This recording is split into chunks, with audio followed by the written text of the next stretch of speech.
7:30. Don't forget, we've got a brand new mystery celebrity for you at around 12:10 on the show today. Right now, though, it's time to welcome our next guest onto the show, Alexander Gunningham. Now then, Alex is a local author. Good morning. Good morning. Good to have you on today, Alex.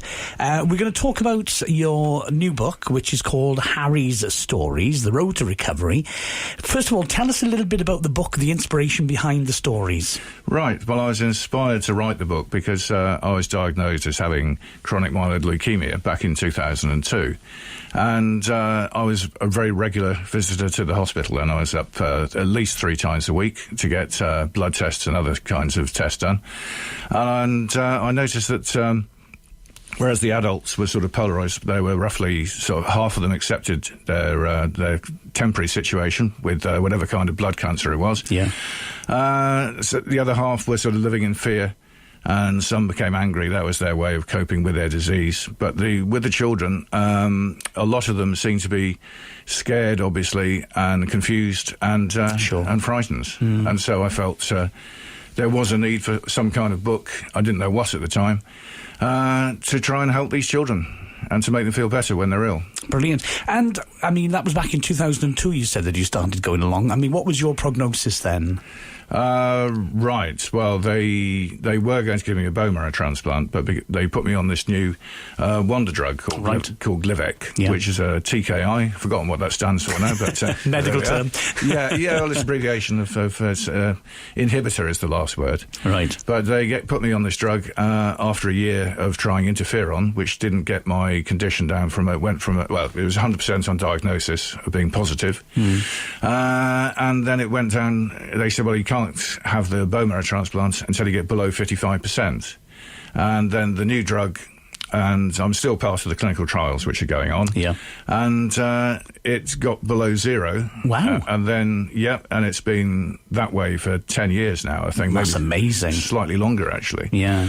And it's now below 1%. And although they can't detect it, they know it's there, which is quite a strange thing. So I'm in a limbo state now, whereby the medication keeps my condition stable, and stops it from developing and getting worse. And it's great. I'm very, very lucky. Of course, you said that they were testing these drugs on you. So was this approved then by NICE? It had been at the time, yes. I was one of the first patients to be put on it, because it was approved around Christmas time 2002. Yeah, and they started prescribing them the following spring. Yeah, brilliant. Okay, so out of that came the stories, Harry's Stories. Yeah, The Road to Recovery. There's 7 episodes in the series. That's right, there's 7 stories, and it's I'll tell you a little bit about the plot. It's a young boy called Johnny who has an unspecified disease, and he has a teddy bear called Harry, which is where the name Harry's Stories comes from. And at night, when Johnny's asleep, Harry takes him off to a magical land called Happy Valley, where he meets other bears and nature spirits, and they help Johnny come to terms with his condition and learn to enjoy life. And eventually, as the stories progress, at the end of the run at number 7, he reaches the road to recovery, and he travels along it, and he becomes well. Brilliant. I just love the thought of Happy Valley. Yeah. It just makes you feel better thinking about it, doesn't it? It does, yeah. So that's where he escapes to, if you like, from the drabness of his ill world in the real world. Brilliant. It's published by Auric Fusion. Okay. The book is priced at $6.99. Where can people get hold of the book? Well, they can buy it from the website direct, which is auricfusion.com/books, and you can buy it online at Amazon Kindle and Apple and all kinds of places, Barnes and Noble, Sony, etc.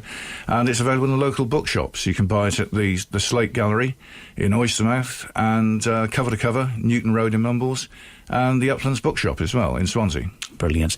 I know that you've kindly given me 3 copies of the book to give away. So who would you like to get in contact with the show? Who you want to give these to? I think we've got 3 copies, so the most deserving entrants. I'd like people to write no more than 150 words and tell us who they feel deserves to get a copy of the book. So it could be a friend or a family member, someone who's ill, or maybe they're just down, or maybe they just need cheering up, because it's a very entertaining read. And it's suitable for all children from the ages of 4 years old to 103 years young. So it's exactly, yeah. And the publishers did test it with different children, different age groups of children, I should say. Yeah. And it did work from ages 4 to 5 up to 15, 16, and all the ages in between. Okay, brilliant. Okay, then, so if you'd like us to send this book to somebody to cheer them up a little bit, just go to my page on our website, swanseasound.co.uk, click on Leighton Jones, and there you can directly send me that to the studios. Alex, thank you very much indeed. Next book coming out soon?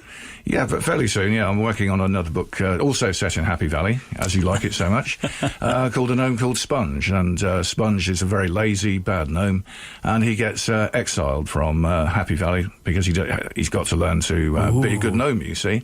And he goes through all kinds of trials and tests, and until eventually, I won't give the ending away, but he does actually become a much better gnome, and he is allowed back into Happy Valley. Brilliant. Alex, thank you very much indeed. Looking forward to the new book. Thank you. Thank you.